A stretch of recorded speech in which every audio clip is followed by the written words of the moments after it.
911, what's your emergency?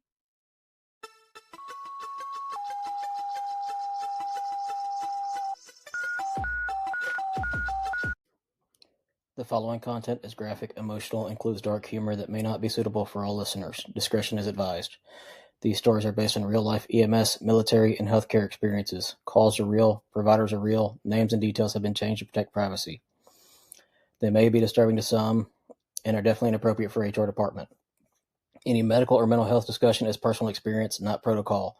Use your damn brain. Follow your local guidelines, and without doubt, call med control. If you're struggling, don't do it alone. Talk to someone, a coworker, a friend, a therapist, or hell, reach out to me. I'll answer. Need help right now? Text or call 988 or visit 988lifeline.org. I think it just goes back to my bringing up and my stuff I went through myself. I didn't see my kids. I took the authorities took my kids off ages 1 and 3 or 2 and 4 on that age. But yeah, it's just like, why, for me anyway, is why would I not do that? Why all my offices around the world, we have 5 offices around the world.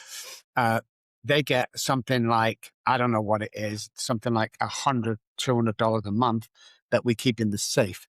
And if that $200 is not used up during that month, as in giving, donating, blessing people, then that comes out of their wages. So in other words, you have to give that away to somebody. No vets. We have a breath box thing that we do. It's a software that works on PTSD, but no vet pays with that stuff when I'm around. You know, it's just it makes everything I've been through worthwhile, because I know what it's like for a smile, a good morning, a $5 or £5 back home.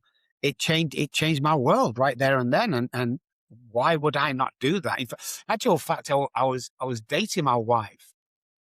And this is why, one of the reasons why I married her, is she didn't really know what I did. We're on our second date. We're in Dallas somewhere, and I take her to a restaurant. We come out, we both got little doggy bags and leftovers and stuff. And we're walking through, and we passed a homeless guy.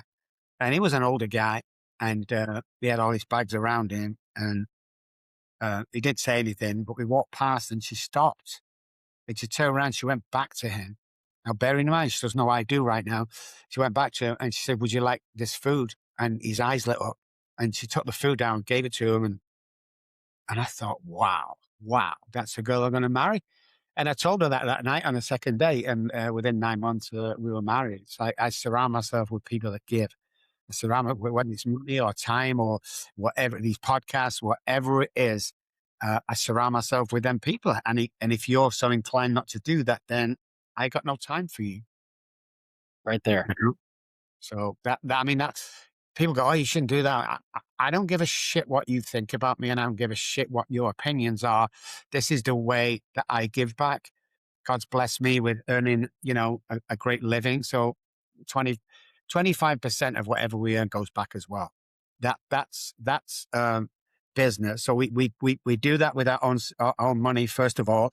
But apart from that, 25% of what we earn, and we're a multi-million-dollar company. I own 5 companies.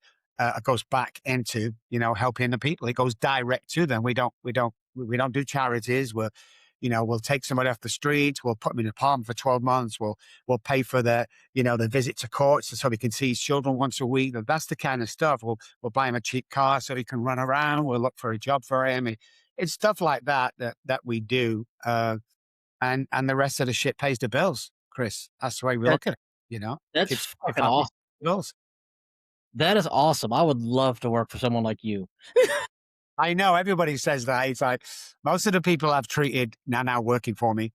But yeah, it's crazy when you really find out what we do and what we stand for. I like to think that it touches people's hearts. I mean, like my restaurant, only yesterday, a man and wife called. They're down on the homeless, his homeless shelter in San Antonio, and they just called because they'd seen me on a podcast, and they didn't want anything, Chris. They just said, "We want to call you. You changed our life. We're actually going through some rough times right now, but that's okay, man. We just did it." So I said, "Where are you?" So I got a taxi, Uber, to pick him up, and I brought him down to my restaurant, and I give him every single food they want, and we give him bags of food to leave, and desserts, and chocolate, and then we took them back, to where they was. But it's just shit that I do, man. It makes me happy, and I know God saved me off the street, so it's my duty. If you think it's too heavy to say it anyway. It beats a eulogy. You don't have to apologize for surviving however you can. You're not the reason things are heavy. You're the reason they're still moving. Need support right now? Reach out to me. Reach out to somebody. Text or call 988 or visit 988lifeline.org. You're not alone. Not in this job. Not in this fight.